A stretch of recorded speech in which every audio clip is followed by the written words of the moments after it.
Floppy Waffle 69 here, and welcome back to the channel, guys. Today we are continuing our Down the Line series, looking at the Tier 7 battleship, battle cruiser, kinda. We're gonna go with battleship as that's what Wargaming is designated. The Gneisenau. The Gneisenau at Tier 7 is, I think, universally loved, but also hated at the same time.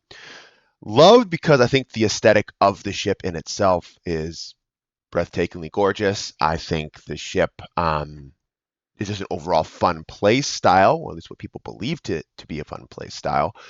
But when they get in a battle and they start shooting these guns, they realize, wow, I hate this ship. This is an incredibly frustrating ship. I cannot wait to get to my next ship, the Bismarck, right? I think that's what most people think. And I understand. I can see both sides to this argument. I can understand that this ship has been free XP'd past, which I would never do, and I can honestly understand the frustration when it comes to the artillery. But like I talked about in my Bayern review, this ship is played incredibly wrong, in my opinion, and is built and set up incredibly wrong as well. There is this preconceived notion that these ships are secondary brawlers, and I get it, especially this one, right? It has the torpedoes now on the ship. It recommends a full secondary build. I understand where they're coming from and what they're trying to elude, but you have to understand this kind of mentality has been issued in when the ship was originally entered or designed or whatever you want added to the game way back, I want to say like 7-8 years ago. And it really has changed since then, especially this line. And that's why I wanted to cover this line. Obviously, this line going down to the poison is my buddy's favorite line in the game. Correct me if I'm wrong, Jacques. But it is his favorite line in the game. And he really opened my eyes to a lot about these ships because he's played so many battles and so many games in these vessels. And I watched him. I asked questions and I critiqued and I did, all that. He's really changed my viewpoint on these vessels. And I'm not going to say we're the first ones to issue this kind of mentality into the game because I think there have been other YouTubers that have told this for years that these ships aren't brawling battleships anymore. Well, not brawling battleships, but not gung-ho secondary build battleship brawlers. Obviously, you can still do that later in the game with making the right reads, but in the beginning of the game, playing a little bit more on the safer side is definitely the way to go. And I will highlight all this in this review. This will be a little bit of a longer review, but I think it is necessary because this ship, out of the entire line, plays, in my opinion, a little bit different than the rest of the line. But it is teaching you a lot. And some things off the, right out the gates, what this ship is teaching you is to understand you have to live with frustration and understand that your guns aren't as reliable as other nations' guns. You only have 6 guns. So that's the first thing. The second thing is you actually have a higher top speed, right? You've been used to that slow, dredgy kind of speed in the Bayern. Now you get to this thing and you're ripping around the map. So overextending is a bit of a problem. You can theoretically get into the mix relatively quickly, but you can theoretically get out of the mix relatively quickly. So you're going to have to use reads and judgment on when and when not to make that decision. More often than not, I find playing the ship like a large cruiser, battle cruiser, kind of like Stalingrad A-Gear, that kind of stuff. I had a lot more success than trying to deem it and play it as a battleship. And I'll get into the captain builds and talk a little bit about those as well here before I start actually getting into the meat and potatoes of the review. The upgrades stay the same across the board in all 4 slots that I had listed and I showed there. The only difference is if you find yourself burning down a little bit more, especially with that alternative build, go ahead and drop main armaments mod 1 and go ahead and take that damage con mod 1 as well. That'll help you a lot, give you more of immunity time with your damage control party and get it up a little bit quicker as well, because the length is elongated in regards of how active it is, so that therefore it's cutting into your cooldown time as well, right? Or so then your cooldown time as well. My bad about that. But anyways, I want to talk about the 2 builds. I think the 2 captain builds are worth talking about. The first build is the universal build that I run on a lot of my lower tier German battleships, like you saw with the Bayern and whatnot. This is pretty standard. Again, this is if you're bouncing commanders and you're just carrying them up with you, up the tech tree with you. But this is kind of where I would stop with that captain build, or the last ship that I would utilize that official tank build with. Because going up to the Biz, the Freddy, and obviously the Poison, I run more of a hybrid secondary build. So you guys are going to start seeing that when I cover those 3 ships. But that's just a standard build that's going to allow you to have a little bit more tankiness, and durability, manage flood and fires a little bit better as well. Now, if you're a little bit more of an opportunist, I call this my opportunistic tank build. It's my captain build, my alternative captain build that I listed there on the screen. And it is actually worth talking about because I'm not taking concealment. I'm not taking fire prevention. And right there, I know I'm going to get a lot of people saying, what the fuck are you doing? You're an idiot. No, I'm actually not. And what I'm trying to do is I'm trying to turn the Gneisenau into more of a DPM focused battleship, more so than trying to rely solely on Alpha Strike potential. And I might not be illustrating this right, but just hear me out with my points I'm going to try to make here. I think this thing, as we all know, isn't the most accurate battleship, but we're trying to do our best to increase that accuracy by taking aiming systems mod 1 in that 3rd slot, which is actually going to help us a bit, and you're going to see that with salvos coming up in these 2 games that I'm going to be showing you.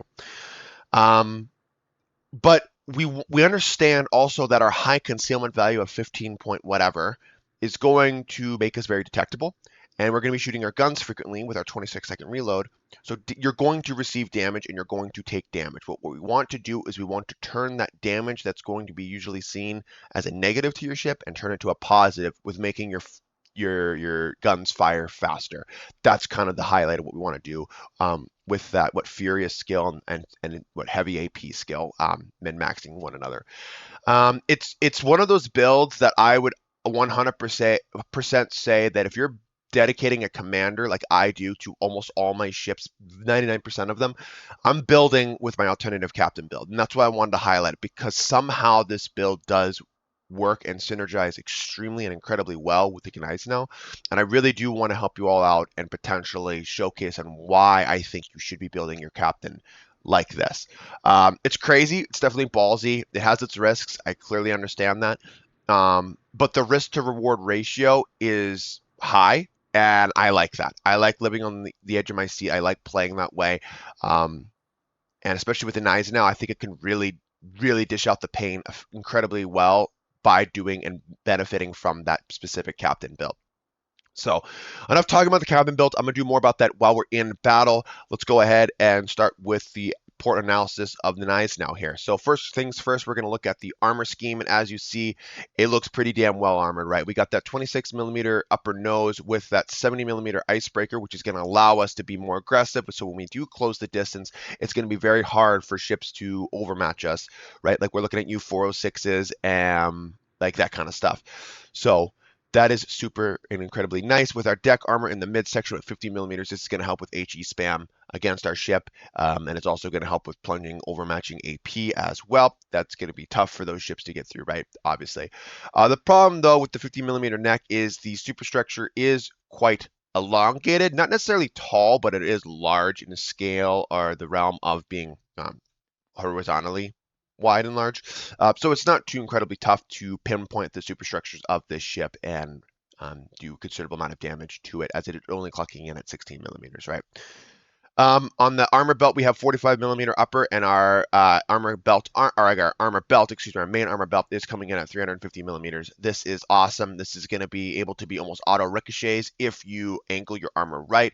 So I would assume if you're coming in around this sort of angle and they shoot right there at that thick armor plate at the side, you can really bounce those shells incredibly well. Obviously, there is a weakness with the Gneisenau. It is a little bit tougher to hit the Gneisenau's weak spot rather than the Bismarck, Freddy, and Curry and Poison. And that is, as I start stripping away armor layers, you can see we have this turtleback armor scheme that is very prevalent on this ship, as you can see with the ship coming in at 150 millimeters as well, guys. If you are here, we all know about the Yamato's infamous cheek, and this is something similar to that, but it's not really a cheek, it's just knowing where to shoot. Coming in around 45 degrees, maybe a little bit softer than that.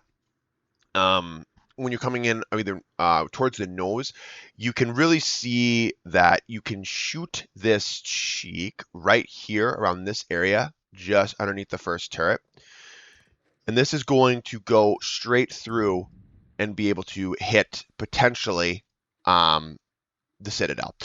This is interesting because at closer ranges, this is going to be tougher to do as the Citadel does kind of sit lower or right on the waterline. But I would say at like more than like what 11 12 kilometers out, if this is the profile you're getting and you have the penetration to do so, you can get Citadels right through here. I mean, this is going to be a high level penetration you're going to need.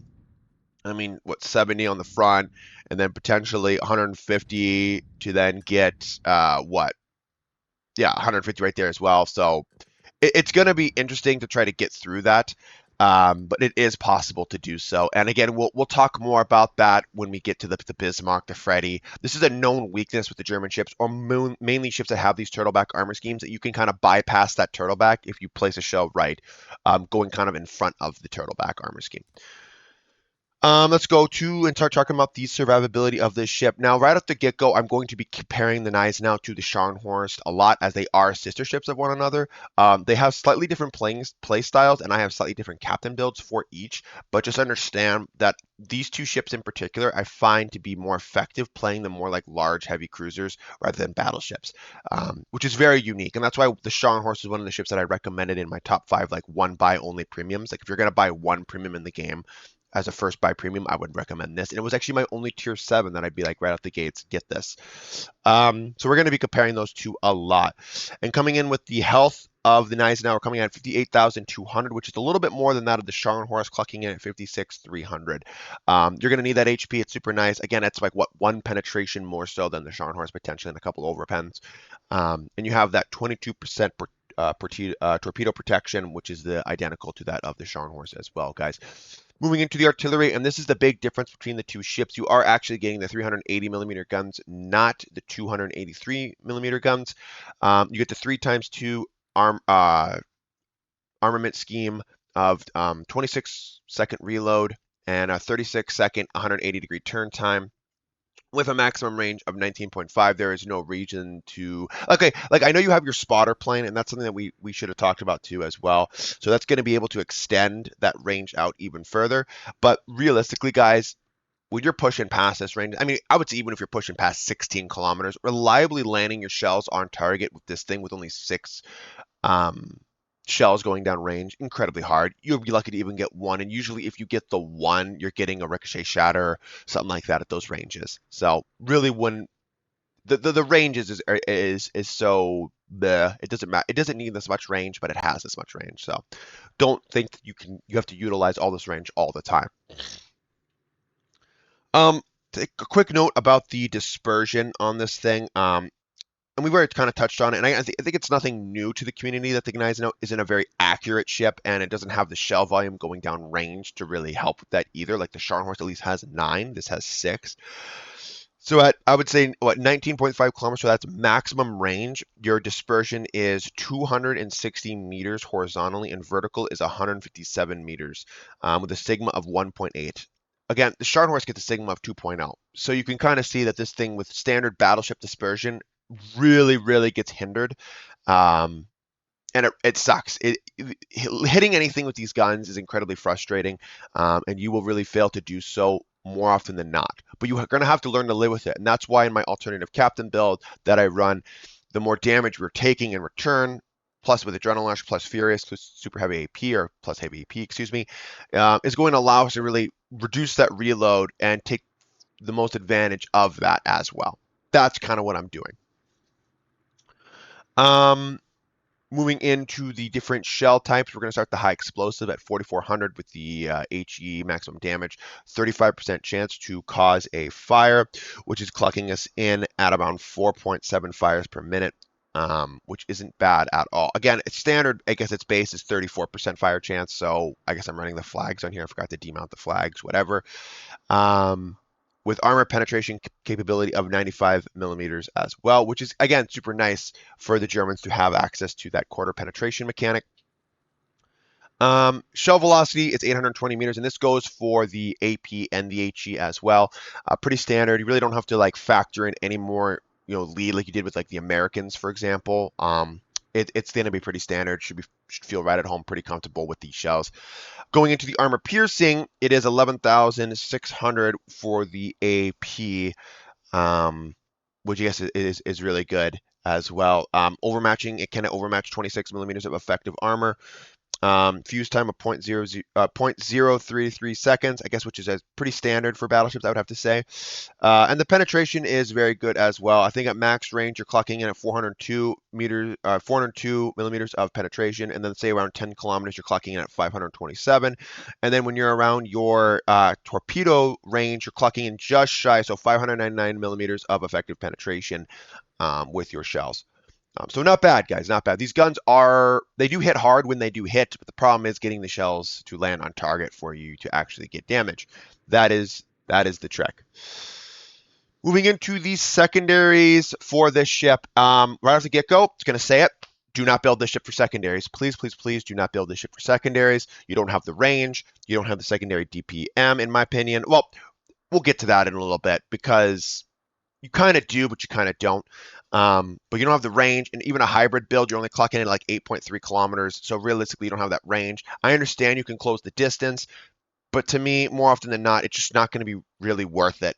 So, secondaries, you do have these 11 times 2, 128 millimeter guns. I'll zoom in here so you can kind of see these guns a little bit more. They're littered all around your ship.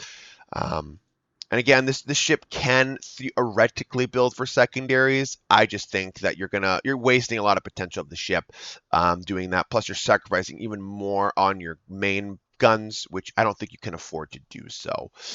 So the standard range for these secondaries are 6.3 kilometers, and they reload in about 4 seconds. They do penetrate 32 millimeters of armor, which is nice. Only a 5% fire chance. You're only getting around 16.5 fires a minute as well. But you actually do have more secondary DPM than that of the Scharnhorst with 270,000 with actual hitting DPM of 52,173. It's not bad hitting DPM for a Tier 7 battleship.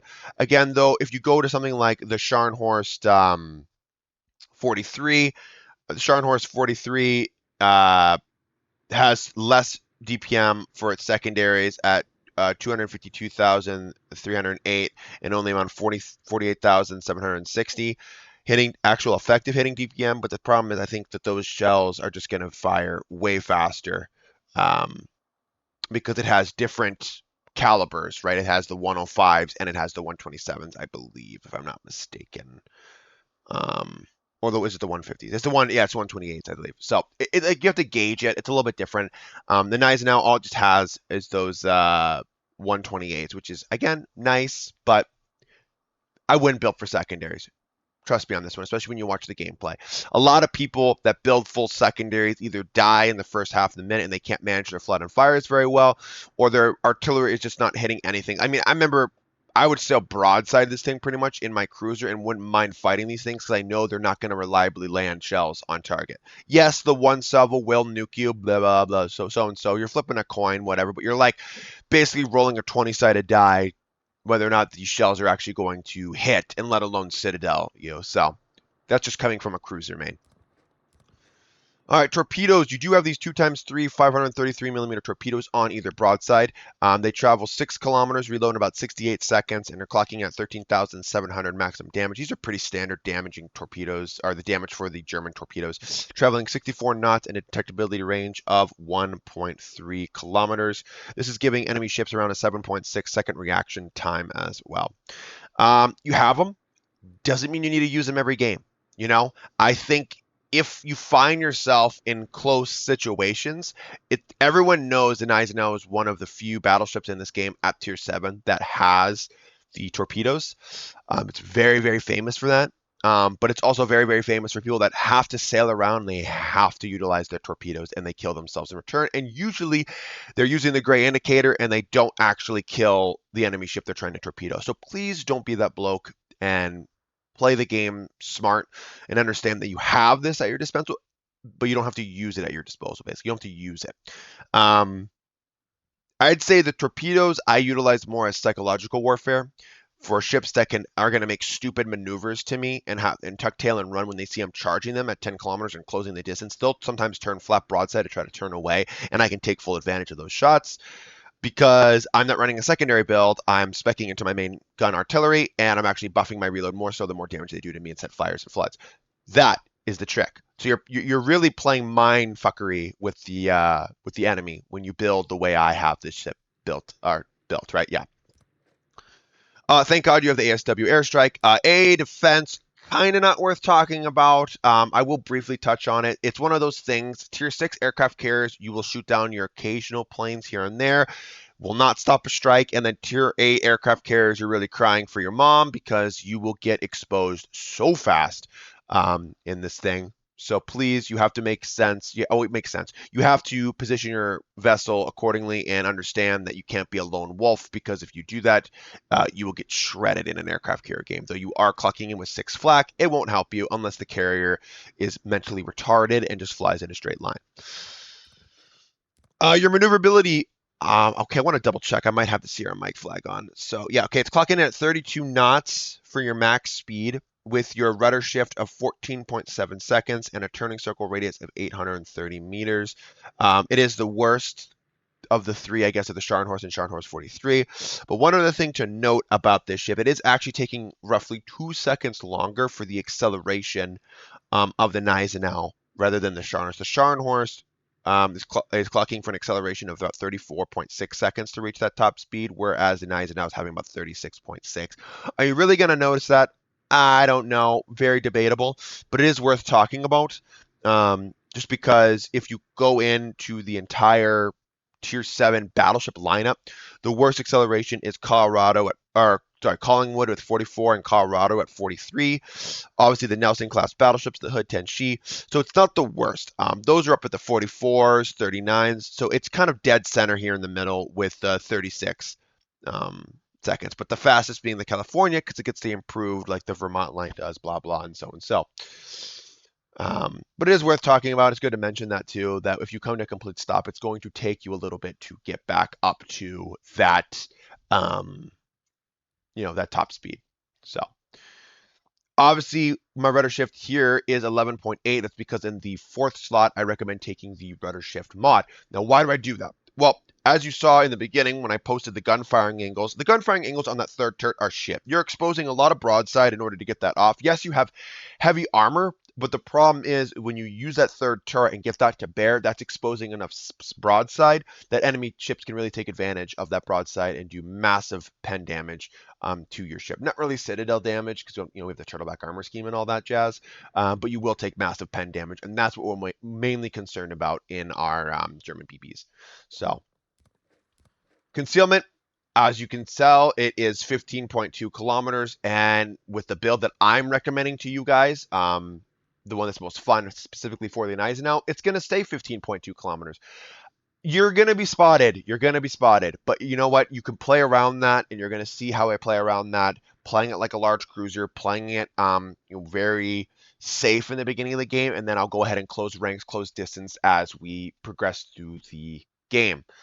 And again, something to touch base on, if you're firing from smoke, it's 14.3. If that ever does happen, congratulations, but I doubt that's ever going to really work for you. So yeah, guys, that is the Gneisenau in a nutshell. I would say my playthrough with her was very frustrating. I probably played, to try to get footage for you guys, 30, 40 games at a minimum. But more than half of those games, I would say 20 to 30 of those games, I was experimenting with so many builds. And then finally, when I discovered this last build that I'm recommending to you, my alt tank build, kind of opportunist tank build, I had a blast in her. I think that is where she shines. And that's what I'm trying to do. I'm trying to alleviate the headache for you guys that is, these German battleships by expressing to you and trying to help you guys understand that these ships aren't what they are advertised as anymore. And everyone's telling you, oh, they're the tank for the team. Ignore them because they will get you killed. Usually it's sniping or battleship players that are way in the back of the map, or it's your island humping cruisers that are going to tell that too. So, or or aircraft carriers. I've seen that one happen before to you guys. So, anyways, enough jibber jabber. Let's get into the first of two games here, guys.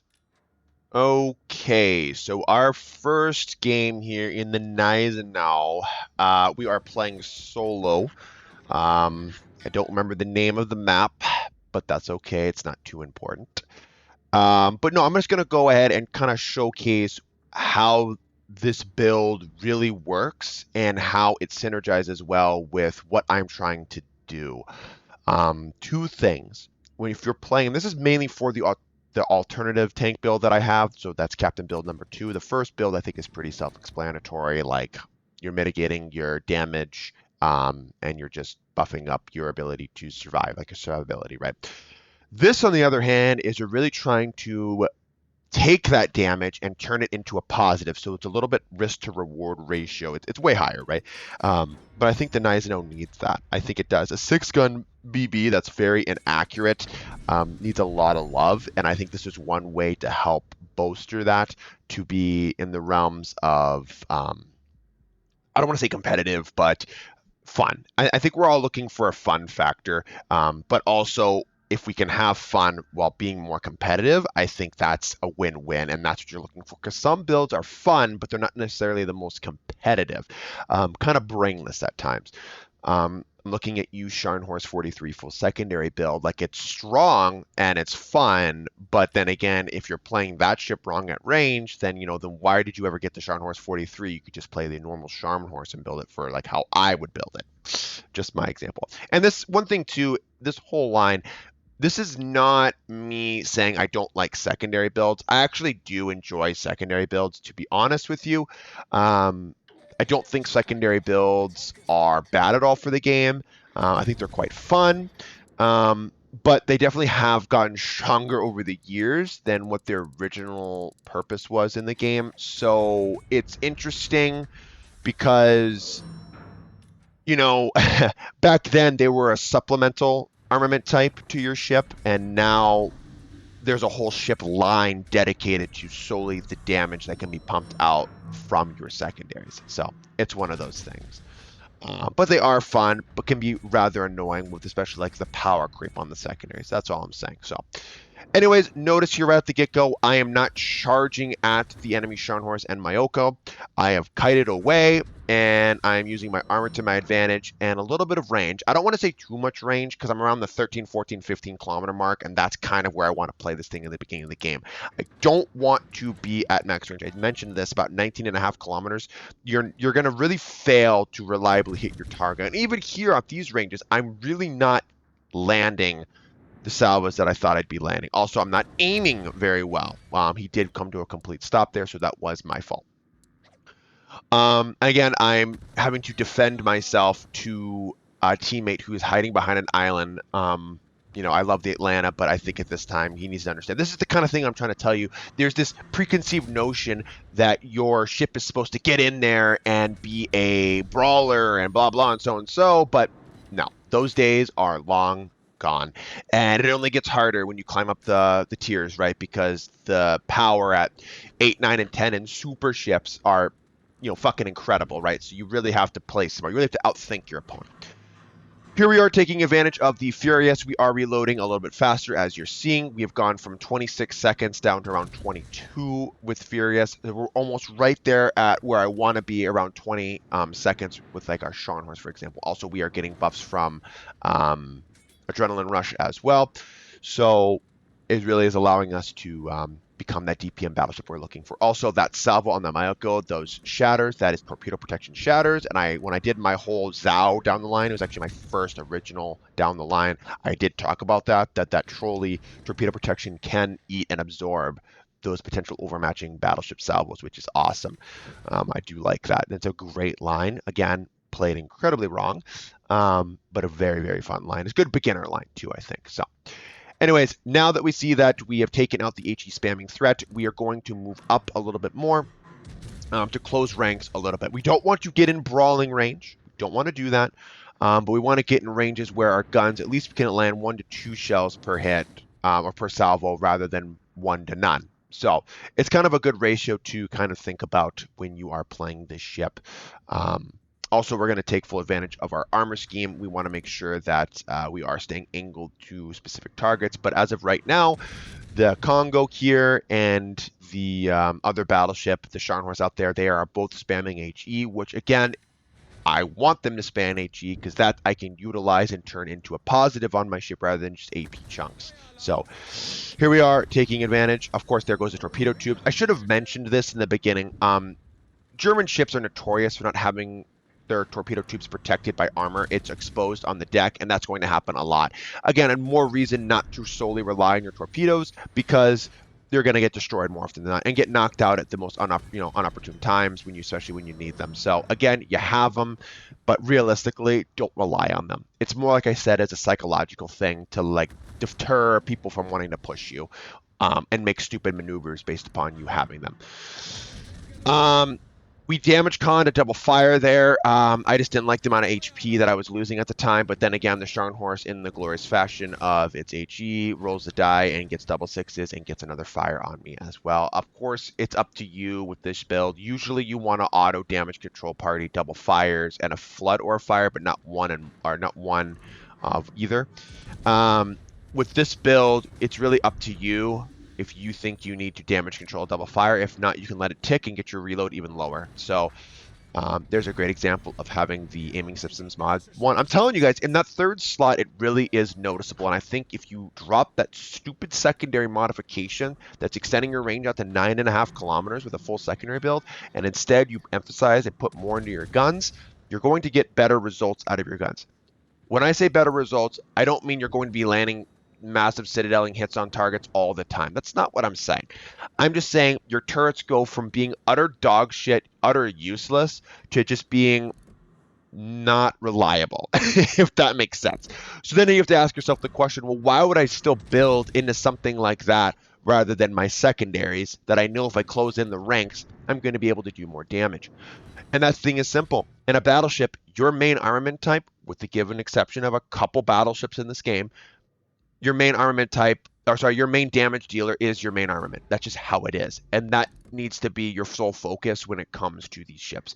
If you're supplementing and trying to build for secondaries all the time on your vessels, I think you're really doing yourself a disservice, and you're going to find that the fun factor and reliability of your ship to perform in certain games is just going to be hindered heavily, guys. So I'm not saying the Gneisenau or Gneisenau secondary build isn't fun or strong. It can be at times, but more often than not at tier 7, I'm finding myself putting tier 8 games, God forbid tier 9 games. And when the fuck am I going to make use of my 9.5 kilometer secondaries when I'm fighting things at 11.6 kilometer secondaries? You know what I mean? It's one of those things. Again, really have to outweigh the pro and the cons to it. So, one other counter argument that I was thinking of when I was making this video would be, well, if I build full secondaries and I take that close quarter, whatever, brawling skill, the one that makes you, like, in your secondary range, your reload faster, I understand that. Again, that could be a viable build for you if you want to go full bore on the secondaries. Again, you're having to sail, eating and absorbing all the damage, your gun's not hitting anything, and mitigating your ability to mitigate damage heavily to get to that range to actually make use of that doesn't make too much sense to me. Again, with 6 guns, more often than not, you're going to be shooting just 2 guns because your third turret is so incredibly bad with its angle of fire. You're basically going to be having 4 shells going down range at a time. And to me, it doesn't make much sense to be doing that.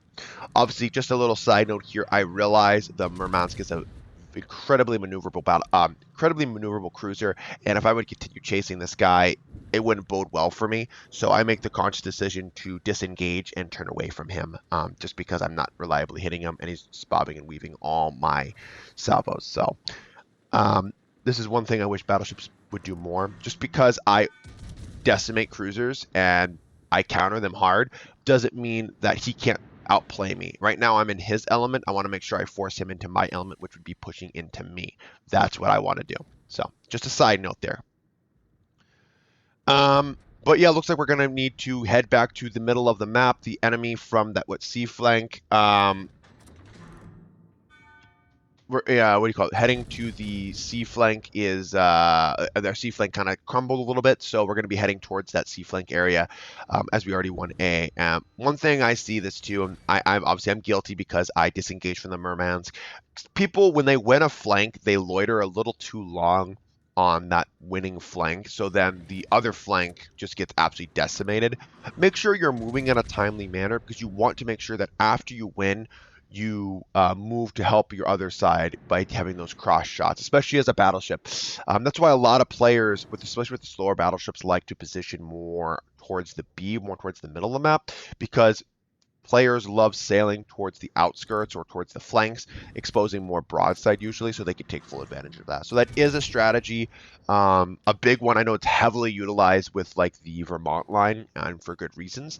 And also, I've seen IGN battleships do that as well.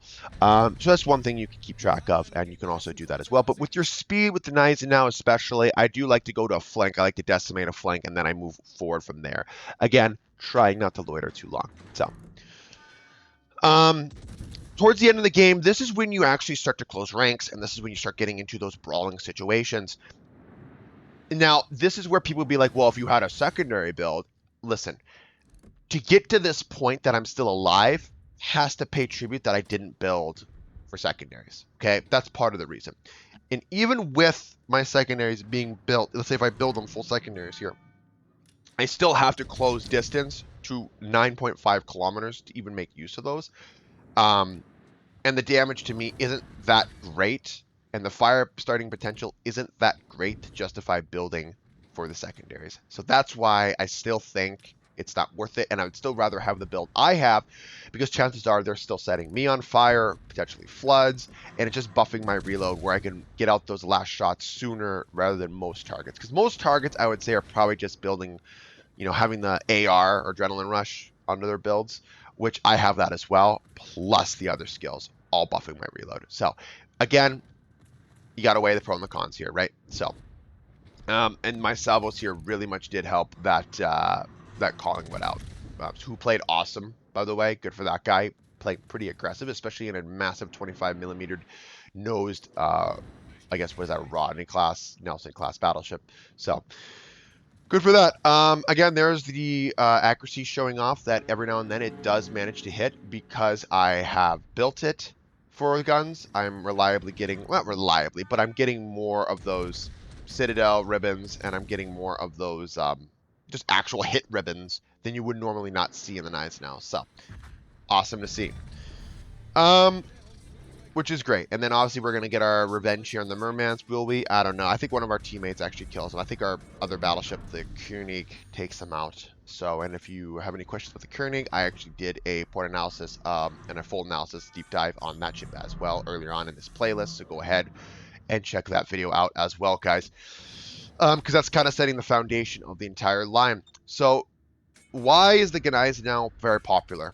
Well, I think honestly, if I'm looking at it and trying to think about how the player base thinks, I think it's because of the torpedoes. Honest to God, I think most players see torpedoes on a battleship, and it's a tech line ship. It's not a premium, and I think they want to take full advantage of that. And it's fast. It's a little bit easier to maneuver around the map and rip around the map, so they can, from go to point A to point B a little bit faster and make use of those torpedoes as well. And of course, in their minds, they would want to take use of the secondaries, but no. We're not the average player base. We like to think and breathe at the same time, so we make sure that we understand that these are not secondary ships at all. So there's our E rank there, guys. Awesome to see. So I think we clock in a decent amount of XP as well. And then I actually have another battle to show you guys, 2 for the price of 1. And now into our second game, which we are in a division with my good buddy Jacques Lecoq Grande. This is great. This is a great game. Again, another E rank. So again, showing you that this ship, the way it's built and set up, can dish out the motherfucking pain. If you thought the first game was okay, good, whatever, not a big deal, this one trumps that one considerably. But then again, I mean, we are in a division, and I think most divisions are going to be that way because you are usually in voice chat with people. You can coordinate your movements a little bit better. And I think this really showcases the Gneisenau strengths, which is awesome. I think it catches a lot of people off guard, too. A lot of people think that the Gneisenau is going to be a full secondary build, blah, blah, and so and so. They're going to come, and they're going to want to utilize their torpedoes and all this jazz. But realistically speaking, I think this build catches a lot of people off guard when you spec into this when your guns and you're actually reliably, well, not reliably, but you know what I'm saying, reliably hit your target a little bit more so. And I guess reliably for this thing is, well, every other shot is kind of what I like or what I kind of see. So, but anyways, we are going to push this flank because of what presents itself. We don't write in chat, hey, let's push this flank. You know, Jacques and I weren't in the beginning of the game going, what we're going to do is we're going to push. Like, I hate people that say that because you can't just go into the mentality thinking, hey, I'm going to do this without knowing the deployment of the opposition. I think understanding and knowing the deployment first before you go ahead and come up to the conclusion that you're going to push really makes a difference. And it really showcases your knowledge of the game and really highlights that you need that intelligence data, that spotting to make those decisions. When I talk about understanding the, I guess, battlefield, understanding the scenario before making a push and deciding to push, this is exactly what I'm talking about. So enemy Fubuki shows him or herself, and we are going to start trying to engage the Fubuki. Obviously, firing at a destroyer on this ship feels incredibly underwhelming. And what I'm about to tell you is going against everything that I say in or on this channel. The Gneisenau is the only exception to this rule. If you're at a DD, or sorry, if you see an enemy DD, I would say that is your least priority target. And I know that is horrendous. I shouldn't be saying this. Oh my God, crucify me. Because I would always tell you in a battleship, you have to suck it up and shoot destroyers because it's going to help. But when you're at ranges of at least 10 kilometers or beyond, don't even waste your time. And I'm serious.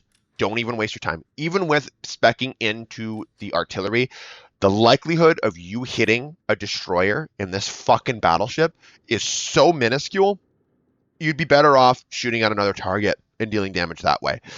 Of course, if it's your only target available, if he's almost dead, or blah, blah, and so, obviously shoot the damn destroyer. But I'm just saying, as a rule of thumb, like for here, that's why I shot it. As a rule of thumb, though, if there's other targets that are larger, shoot the other targets. Because you're just wasting salvos if you're not even going to, if you're trying to shoot destroyers. Just saying.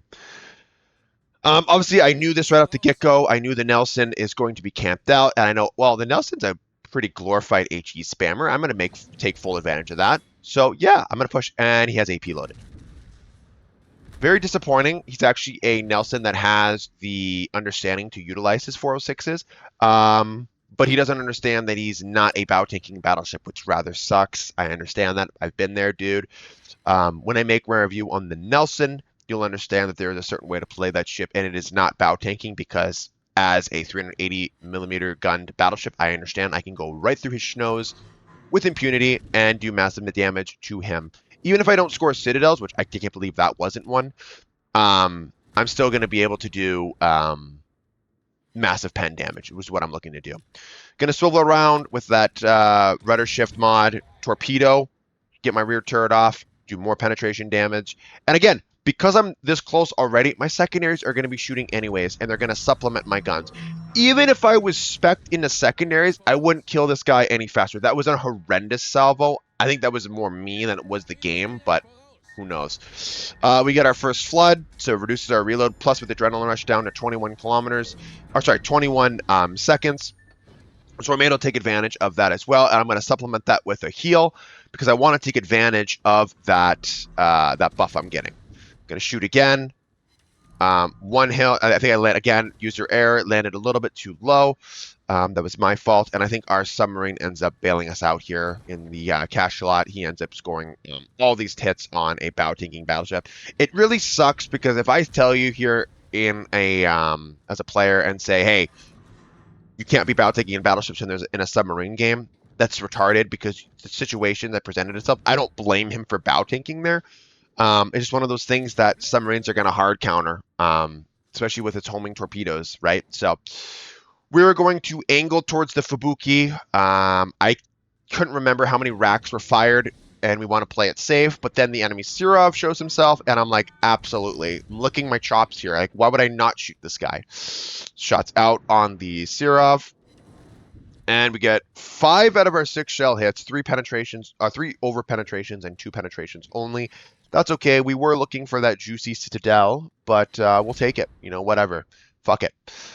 Obviously, with the Fubuki being on my right, I want to make sure that I disengage and turn out a little bit. I'm going to go ahead and preemptively launch my torpedoes, thinking that the Scharnhorst is going to sail within that 6-kilometer radius of my torps. Fire my rear guns as well, get a double overpen. Again, I've been noticing that too. Sometimes these weird overpen mechanics, I don't understand how that's an overpen when I shoot his broadside, but you know what?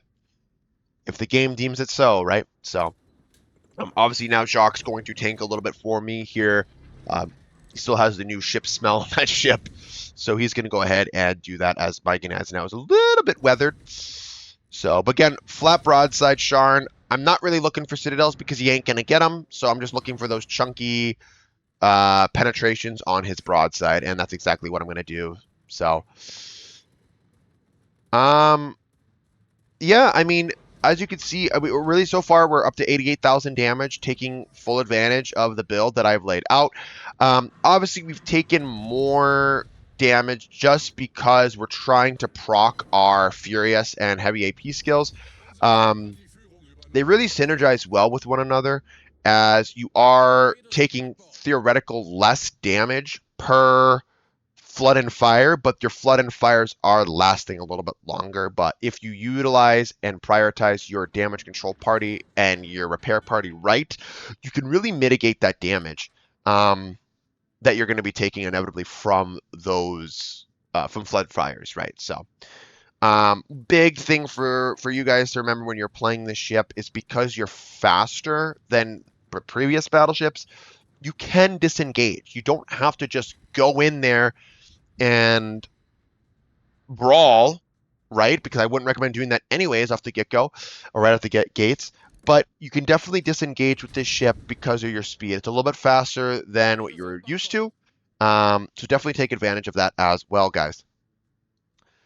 So here we are. We're about, 9 minutes into the battle, and we are doing pretty well. We're already above 100,000 damage, and we are going, the enemy Sirov is spotted again, and of course, I'm going to be shooting the Sirov. The Sirov is a much larger target than that of the Fubuki, and I can hit him more reliably than the Fubuki. And usually, let's be honest, aircraft carriers have autopilot on, right, more often than not. So we're just going to be able to aim accordingly, gauge his speed as the Sirov can hum around the map, and hopefully score some juicy Citadel ribbons here. So, and sure enough, we do. Always nice to get those, especially when you're pushing, what is this, 19 kilometers. We're almost at our max main battery range. I actually have to pop my spotter in order to fire my shells at the Sirov. So, we're hoping to take that guy out to stop his planes from coming. And I think we do get lucky here. Yeah, we do get lucky with the Citadel there at max range, which is awesome. It's one of those things, like, I understand RNG is a part of the game, and it's going to happen. It's with everything. That's how battleships are balanced. Mainly ships are balanced in this game anyways with RNG. But I can't help but think that me taking the aiming systems in the 3rd slot really allowed me to score that Citadel ribbon to eliminate the Sirov from the game. Just saying. And that's why I recommend doing that. So, and here we are in the midpoint of the battle, and, I have to say this. Obviously, I understand this build and this review of this line is going to be controversial, and I understand this review of the Gneisenau is extremely and incredibly you know what I'm trying to say. It incredibly, people don't think of these ships. It's funny. People just think of these ships as secondary brawlers, and I know I'm kind of sounding like a broken record here. But they're really not. They're really not anymore. Those days are long gone. And if you are building for secondary, I just think you're just willing to not you're willing to troll yourself and your teammates by not doing the right captain skills in this thing, which are this. And I understand that these skills, you're really going out on a limb here and trying to min max your artillery, and the game is saying, well, no, no, no, no, no, you need to be doing secondaries, and I think the game is just trolling you. So it's one of those things that sucks, but you know what? You're gonna have to just take my word. It's one of those you gotta trust me, bro, kind of things. Because like, I'm trying to show you the stats. I'm trying to show you gameplay footage of back-to-back games of when this build was really starting to work for me when I finally figured it out. And this is that. This is one of those games that I was like, this is how it works. This is finally how you play the Gnees. So, but then again, like I totally understand that if you build for secondaries, like you have to ask yourself, well, would the secondaries be able to do? Would I be able to have this good of a game if I was built for full secondaries? And I'm not saying no to that. Like I understand that. I just think again, the amount of citadels I got with the artillery, I think is the reason what pushed me over the top here, and what allowed me was because I built into the main guns. That is the big thing here. So. Obviously, playing in a division is great. It's going to allow you to, again, like I said, coordinate a little bit better. So, um, again, I can't say enough positives about the Ganesh. But again, as someone who played a shit ton of games to formulate this review for you, I can understand that this ship can be incredibly frustrating, especially when it comes to its main artillery. So I get it, guys. I totally get it. Um, but hopefully this review helps shed some light on that there's other ways of thinking how to play this ship rather than just secondaries. That's kind of the whole premise of me doing this review of the Poison, because the Poison is a popular line, but I think it could actually be more popular and actually get better results if the player base stopped building it at second and playing it as secondary brawlers. That's kind of the premise, and I've learned that. I mean, I remember the first couple times I played these ships, 100% that's all I did was I built these ships for secondaries. I closed the ranks fast, and if I died, I was like, hey, it's part of the game. But then I realized that, oh my god, if you actually build for your main artillery, you can actually do decent amount of damage with your artillery, and especially a line that needs that because it's so large and detectable.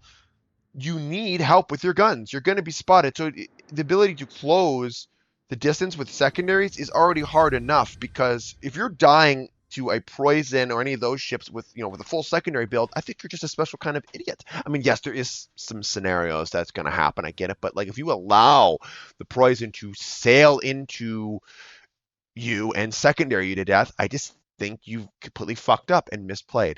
And again, with the small amount of guns that these ships have, even the tier 10 only having 8 guns, the artillery needs as much love as it possibly can get. And I think that's what I'm trying to, again, tell with these reviews. So, anyways, a phenomenal result in our Ganesh. Kraken Unleashed, Confederate, give me all the awards. We actually get a close quarters expert, and we're not even spec'd into secondaries. Again, showcasing you that you really don't need to do it to potentially still get some use out of it, especially when you close the distance. But the build works, guys. The build does work. And I'm a decent player. I wouldn't say I'm anything phenomenal. So if I can do it, guys, I know you can do it too. And I would highly recommend trying out this build, because I think you'll catch a lot of players off guard when you do something like this. So especially in a line that already has a notion of being secondary brawlers that aren't that good, right? So um, there's your base XP values of 2336, not bad. And again, just an overall great result in our Ganesh. So anyways, I hope this review finds you well, and I hope you guys learn something new from this. I'm trying to do my best to illustrate. I know I like illustrate my builds. I ramble on at times. I kind of get sidetracked, but again, I'm doing it the best I can to get this information out there. So all I'm trying to do is help the community and kind of shed some light on a new way to look at ships and captain builds, and kind of trying to fight some stereotypes that are in this game with builds and lines such as this one. So anyways, guys, hope you had a good one, and I will catch you all in the next one. Peace out.